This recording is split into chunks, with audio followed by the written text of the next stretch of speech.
That Thursday afternoon, I pulled into the parking lot of Crawford & Associates, expecting to sign routine paperwork for my late husband's estate. Instead, through the half-open door of Conference Room B, I heard my daughter Lisa's voice, sharp and businesslike. The medical evaluation confirms early-stage dementia. We need to move quickly before she realizes what's happening. I stood frozen in that narrow hallway, the manila folders slipping from my hands, papers scattering across the carpet like fallen leaves. The woman speaking wasn't some stranger. She was the little girl I'd rocked to sleep, whose scraped knees I'd bandaged, whose college tuition I'd worked double shifts to afford. And now she was calmly discussing how to erase me from my own life. I'm Dorothy Sinclair, 68 years old, and until that moment, I thought I knew my family. I live in a modest ranch house in the suburbs of Austin, Texas, where my husband Tom and I built Sinclair Logistics from nothing 42 years ago. When Tom died 18 months ago from a sudden heart attack, the world tilted sideways. But I had Lisa, my only child. She promised I'd never be alone. She said, "Mom, we'll take care of you. That's what family does." I believed her because mothers want to believe their children. I believed her because I was grieving and exhausted and desperate for someone to lean on. The morning started ordinary enough. I'd made coffee, fed the tabby cat Tom had rescued from behind our warehouse, and driven to the attorney's office for what I thought was a simple signature on some tax forms. The receptionist smiled warmly. "Mrs. Sinclair, they're expecting you in Conference Room B, just down the hall." I walked slowly, my arthritis making my knees protest. That's when I heard it. That's when everything changed. I bent down and gathered the scattered papers with shaking hands, listening. Lisa continued. "The business is worth close to $2 million. Once we have guardianship, Marcus can handle the sale. The buyer's already lined up." Another voice, Marcus, my son-in-law, smooth as oil. "Your mother built something solid, but she can't manage it anymore. This is mercy, really." I pressed my back against the wall, heart hammering. Mercy. They called it mercy. The door opened wider and I saw them inside. Lisa in her navy suit, hair pulled back severely, looking nothing like the warm daughter I thought I knew. Marcus beside her, leaning back in the leather chair like he already owned the place. And across from them, Mr. Crawford, the attorney, nodding thoughtfully at documents spread across the table. I could see the letterhead from where I stood. Medical Evaluation Report. Patient. Dorothy Ann Sinclair. I'd never seen a neurologist. I'd never authorized any evaluation. My phone was in my purse. Without thinking, I pulled it out and started recording, holding it low, letting their voices fill the memory. Lisa said, "Once the judge signs off, we'll move her into Meadowbrook. It's a nice facility. She'll be comfortable." Meadowbrook. The assisted living place we'd visited last month when Lisa said she was concerned about me living alone. She'd called it Just Looking Ahead. "Mom, just in case." I'd thanked her for caring. I steadied my breathing and walked in. My shoes made no sound on the thick carpet. When I spoke, my voice came out stronger than I felt. "I'd like to see that medical report you're discussing." 3 heads whipped around. Lisa's face went white. Marcus half stood, mouth opening and closing like a caught fish. Mr. Crawford's eyes widened behind his wire-rimmed glasses. The silence stretched thin as wire. "Mom." Lisa found her voice first, forcing a smile that didn't reach her eyes. "What are you doing here? I thought you weren't coming until 2. "I came early," I said, walking to the table and holding out my hand to Mr. Crawford. "The medical report, please." He hesitated, glancing at Lisa. She shook her head slightly. I didn't wait. I reached across and took the folder myself. The room felt like all the oxygen had been sucked out. I opened it. Dr. Richard Thornton's signature at the bottom. Diagnosis: progressive cognitive decline, short-term memory loss, inability to manage complex financial decisions. Recommendation: full guardianship. I looked up. I've never met Dr. Thornton. Lisa stood quickly. "Mom, you have. You just don't remember. That's part of the problem." I pulled out my phone and opened my calendar, turning the screen toward Mr. Crawford. I log every appointment. Here's my doctor's visits for the past year. Cardiologist, dentist, annual physical with Dr. Martinez. No neurologist. No Dr. Thornton. I tapped the screen. "Would you like to call Dr. Martinez?" She'll confirm I'm perfectly competent. Marcus cleared his throat. Dorothy, you're upset. Maybe we should discuss this when you're calmer. I turned to him, my son-in-law of 12 years, the man who'd called me mom at his wedding. Don't patronize me, Marcus. I built a $2 million business from a single delivery truck. I'm not upset, I'm awake. Mr. Crawford shifted uncomfortably. Mrs. Sinclair, perhaps we should reschedule this meeting. There seems to be some confusion. There's no confusion, I said clearly. This document is fraudulent. That signature isn't from any licensed physician in Texas, and I'm sure a simple verification call will prove it. I looked at Lisa. What I want to know is why my own daughter would forge medical records to steal my company. Lisa's composure cracked. Tears spilled over, instant and theatrical. I'm not stealing anything. I'm protecting you. You've been forgetting things, missing payments, getting confused. I can't watch you destroy everything Dad built. Name one payment I've missed. She faltered.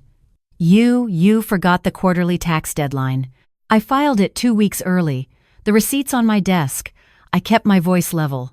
Try again. Marcus stood, putting a hand on Lisa's shoulder.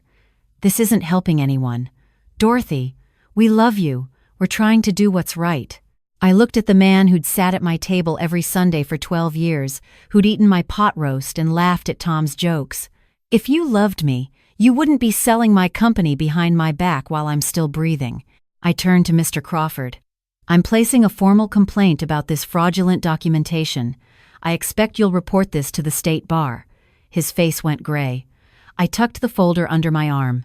I'll be taking this. Lisa grabbed for it. Mom, please. You don't understand. I stepped back, my voice dropping to something cold and quiet. I understand perfectly. You thought I was an obstacle to wealth. You thought grief made me weak. You thought wrong. I walked out of that conference room with the folder pressed against my chest like armor. Behind me, I heard Lisa's voice rising, Marcus trying to calm her, Mr. Crawford stammering something about legal counsel. I didn't look back. In the parking lot, I sat in my old Buick and my hands finally started shaking. I gripped the steering wheel until my knuckles went white. The drive home took 15 minutes, but felt like hours. Every streetlight, every familiar turn looked different now, like I was seeing my life through someone else's eyes. I pulled into my driveway, the house Tom and I had bought in 1983, and sat staring at the azaleas he'd planted the year before he died. They were blooming pink and white, oblivious to betrayal. Inside, I made chamomile tea I didn't drink, and sat at the kitchen table with the fraudulent medical report spread out before me. The lies were meticulous. Dates of visits I'd never made. Observations of confusion I'd never displayed. Test results for exams I'd never taken. Someone had put real effort into erasing me. I thought about the past year since Tom died. The small ways Lisa had started taking over. Mom, let me handle the insurance paperwork. It's complicated.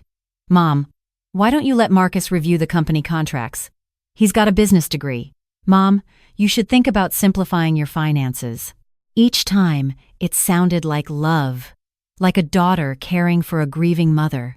I'd let her help because I was drowning in loneliness, and paperwork felt overwhelming without Tom's steady presence beside me. But now I saw it differently. Every offer to help had been a hand reaching for control. Every expression of concern had been groundwork for this moment. I opened my laptop, fingers stiff but certain. First, I searched Dr. Richard Thornton. No neurologist by that name licensed in Texas. None in the entire Southwest region. I screenshot the search results. Next, I logged into the company accounts that Marcus had helpfully offered to monitor. Most looked normal, but then I saw it. 3 wire transfers over the past 6 months, each for $25,000, going to an LLC I didn't recognize. Pathway Solutions. I clicked through the business registry. Owner, Marcus Raymond Holloway. My son-in-law. My breathing went shallow. $75,000. Taken in amounts small enough I might not notice, especially if I was supposedly confused and forgetful. I downloaded every statement, every transfer record. Then I checked my email, the one Lisa had helped me organize last spring. In the trash folder, I found messages from our company's longtime accountant, Jerry, asking about the wire transfers. 3 emails, all unanswered, all deleted, but not permanently. I restored them, saved them. Jerry had written in the last one, "Dorothy, if you authorize these payments, I need documentation for the audit. If you didn't, we have a serious problem. That email was dated 5 weeks ago. I'd never seen it." I sat back, the weight of it settling on my shoulders like snow. This wasn't a spur-of-the-moment scheme. This was planned, layered, methodical. They'd been stealing from me while laying the groundwork to take everything. And they'd almost succeeded. Tom used to say, "When someone shows you who they are, believe them." I'd thought I knew who Lisa was, but grief had made me blind. Love had made me vulnerable. And they'd used both against me. That night, I barely slept. I lay in the bed I'd shared with Tom for 41 years, staring at the ceiling, listening to the house settle. Every creak sounded like footsteps. Every shadow looked like threat. At 3 in the morning, I got up and walked through the house, checking locks, looking out windows at the quiet suburban street. Everything looked normal, but normal was an illusion I could no longer afford. At dawn, I made 2 phone calls. First, to Jerry, the accountant. "We need to talk. Today. It's urgent." His voice went sharp with concern. "Is this about those transfers?" "Among other things," I said. 11 o'clock, your office. Second call, to Patricia Reeves, an attorney I'd met at a Chamber of Commerce event years ago. She specialized in elder law and fraud. When I explained what I'd discovered, her voice turned steel. "Don't sign anything. Don't tell anyone you're contacting me. Can you come in at 2? I'll be there." I showered and dressed carefully. Navy slacks, cream blouse, the pearl earrings Tom gave me on our 35th anniversary. I looked in the mirror and saw a woman who'd survived worse than this. I'd survived poverty, discrimination in a male-dominated industry, the death of my partner. I could survive my daughter's betrayal. Jerry's office was downtown, 3rd floor of a renovated warehouse building. He met me at the door, concern etched on his weathered face. "Dorothy, I've been worried sick. Those transfers." "I didn't authorize them," I said. "And there's more." I showed him everything. The fake medical report, the guardianship petition, the pattern of control. His face darkened with each revelation. "Jesus, Dorothy. He stopped, choosing words carefully. "This is elder abuse, financial exploitation. These are crimes." "I know." My voice stayed steady. "I need you to document everything. Every unauthorized transaction, every deleted email, every irregularity. Can you do that?" "Absolutely." He was already opening files, pulling up accounts. "I'll have a full forensic report by end of business tomorrow." At 2, I sat in Patricia Reeves' office, cool and modern with glass walls overlooking the city. She listened without interrupting as I laid it all out. When I finished, she leaned forward. "You understand what you're up against? This is your daughter. I know exactly who she is." Patricia nodded. "Good. Because we're going to fight hard. And it's going to hurt. Are you ready for that?" I thought about Lisa as a little girl, braiding dandelions into my hair. Lisa at her graduation, hugging me so tight I could barely breathe. Lisa at Tom's funeral, holding my hand through the service. Those memories ached. But they didn't change what she'd done. I'm ready. Patricia's plan was methodical. First, file for an emergency hearing to block the guardianship petition. Second, criminal complaint for fraud and embezzlement. Third, restraining order to keep Lisa and Marcus away from company accounts.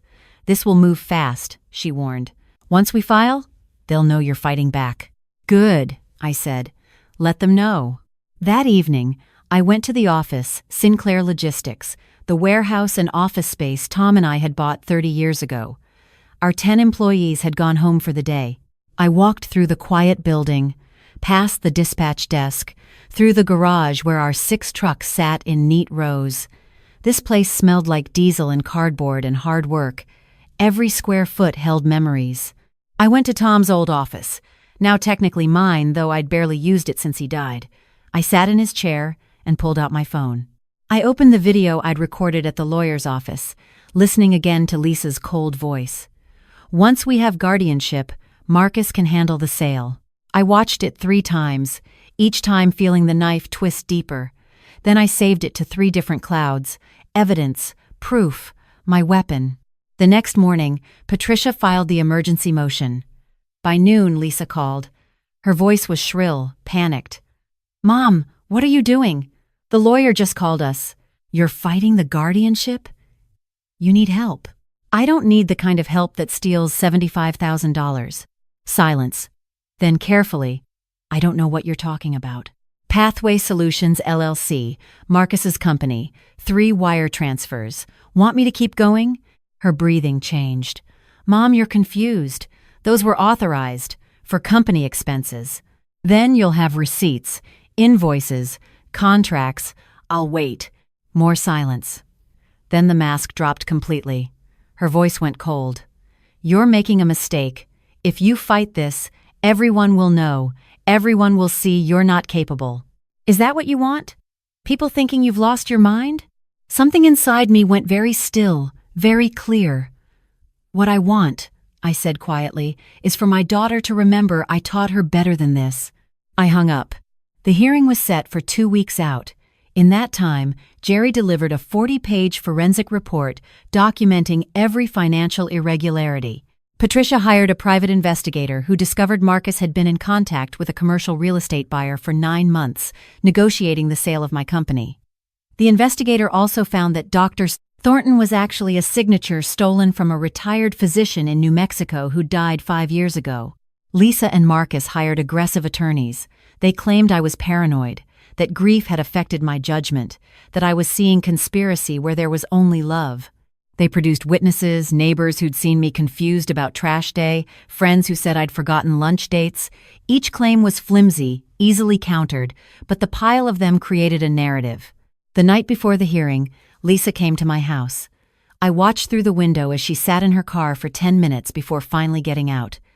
When I opened the door, she looked smaller somehow, tired. "Mom, can we talk?" I stepped aside. She came into the kitchen where I'd once taught her to bake cookies, where we'd shared thousands of meals. She sat at the table, hands folded. "I didn't come here to fight." "Then why did you come?" "To ask you to stop this. Drop the complaint. We can work something out. You keep the house. We'll handle the business. Nobody has to get hurt." I looked at my daughter. "Somebody's already hurt, Lisa." Her eyes filled. Real tears this time, I thought. Not the performed kind. "I didn't want it to be like this. When Dad died, and I saw how lost you were, I thought." She stopped. "I thought it would be easier for everyone if I just took over. If I handled things. It wasn't supposed to be stealing." "What was it supposed to be?" "I don't know." Her voice broke. "I don't know anymore." For a moment, I felt the old pull. My daughter, hurting. My instinct to comfort, to fix, to forgive. But then I remembered her voice in that conference room. "We need to move quickly before she realizes." That hadn't been concern. That had been calculation. "The hearing is tomorrow at 9, I said.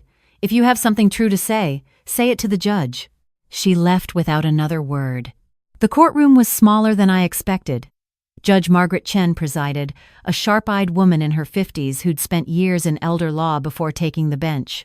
Patricia sat beside me, crisp in a charcoal suit. Across the aisle, Lisa and Marcus sat with their attorneys, both men in expensive suits who looked like they billed by the minute.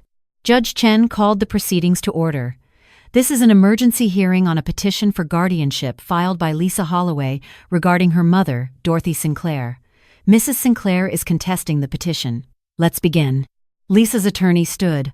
All practiced sympathy. "Your Honor, this is a difficult situation. Mrs. Sinclair is a woman who suffered tremendous loss. Her beloved husband died just 18 months ago. Since then, family and friends have observed concerning changes: forgetfulness, confusion, poor judgment in business decisions. Her daughter, who loves her deeply, is simply trying to ensure her mother's safety and financial security." He presented their evidence, the neighbors' statements, the forgotten appointments, a letter from a friend claiming I'd seemed not quite myself at book club. It all sounded reasonable if you didn't know the truth. Patricia stood for rebuttal. "Your Honor, what we have here isn't a daughter concerned for her mother's welfare. It's a daughter orchestrating systematic financial abuse." She presented the forensic report. The fake medical evaluation, the unauthorized wire transfers, the deleted emails, the secret negotiations to sell my company. Judge Chen's expression grew colder with each page. When Patricia played the audio recording, Lisa's voice clear as crystal. "Once we have guardianship, Marcus can handle the sale." The courtroom went silent. Lisa's attorney tried to recover. "Your Honor, that recording was taken without consent. In a semi-public space where my client had every right to be," Patricia cut in. "And Texas is a one-party consent state for recordings." Judge Chen held up a hand. "I've heard enough for now. Mrs. Sinclair, would you approach the bench?" I stood, legs steadier than I expected. I walked forward, aware of every eye on me. Judge Chen looked at me carefully. "Mrs. Sinclair, I'm going to ask you some questions. What's today's date?" "Thursday, November 14th, 2024. "What did you have for breakfast?" "Oatmeal with blueberries. Coffee. Black." "Can you tell me the current assets of Sinclair Logistics?" I listed them from memory. Warehouse property value, fleet worth, outstanding contracts, liquid assets, accounts receivable. Judge Chen made notes. "You seem quite clear on your business, Mrs. Sinclair." "I should be. I built it, Your Honor." She almost smiled. "So you did." She turned to Lisa. "Miss Holloway, I want to hear from you directly. Look at your mother and tell me honestly. Do you believe she's incapable of managing her own affairs?" Lisa stood, face blotchy. She looked at me across the courtroom. For a moment, something flickered in her eyes, shame, maybe, or regret. "Your Honor," her voice caught. "I thought I was helping. That's not what I asked. Is your mother mentally incompetent?" A long pause. Then, barely audible, "No." The courtroom stirred. Marcus reached for Lisa's hand, but she pulled away. Judge Chen nodded slowly. "The petition for guardianship is denied. Furthermore, I'm ordering a full criminal investigation into the allegations of fraud and financial exploitation." She looked at Marcus.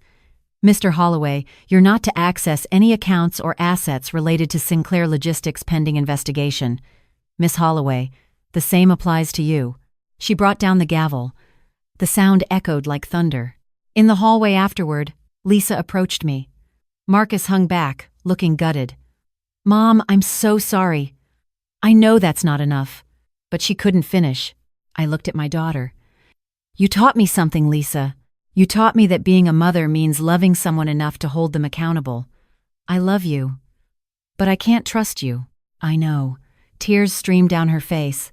"I'll spend the rest of my life trying to make this right." "That's up to you. But you'll do it without access to my business or my finances." She nodded and walked away, shoulders shaking.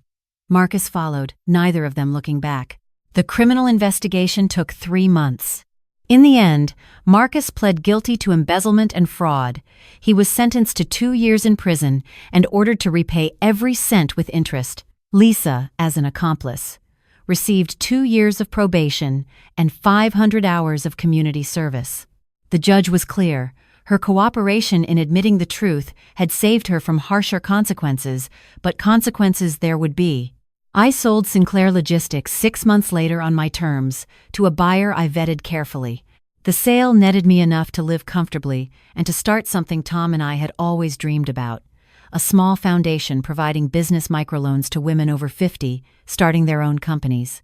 My granddaughter Emma, Lisa's daughter, comes to visit every Saturday. She's 23, working toward her MBA. Last week, she asked if I'd teach her about logistics management. "Grandma, I want to understand what you built." I looked at her eager face and saw possibility. Maybe some legacies skip a generation. I live in a smaller house now, a cottage near the lake where Tom and I used to fish. Some mornings, I sit on the porch with coffee and watch the water catch the light. I think about trust and betrayal, about the price of forgiveness and the cost of wisdom. Mostly, I think about survival. People ask if I miss having Lisa in my life.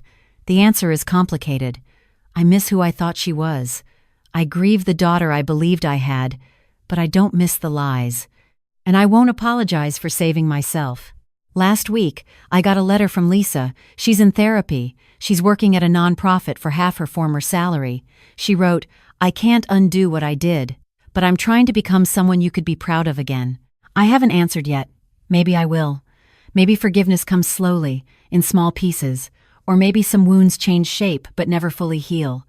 Either way, I survived.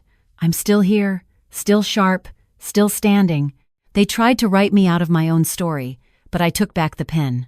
If you're listening to this, wherever you are, maybe you're someone's mother, someone's daughter, someone trying to figure out how to trust after being broken, remember this: your voice matters. Your clarity matters. Don't let anyone convince you that age means weakness or that love means silence. Sometimes the most loving thing you can do is refuse to disappear. I'm Dorothy Sinclair. I'm 68 years old. I built a business from nothing, survived betrayal from everything, and I'm still here. And if my story teaches you anything, let it be this: never let anyone speak for you, because your life is yours alone to live, and no one gets to take that from you while you still have breath to fight.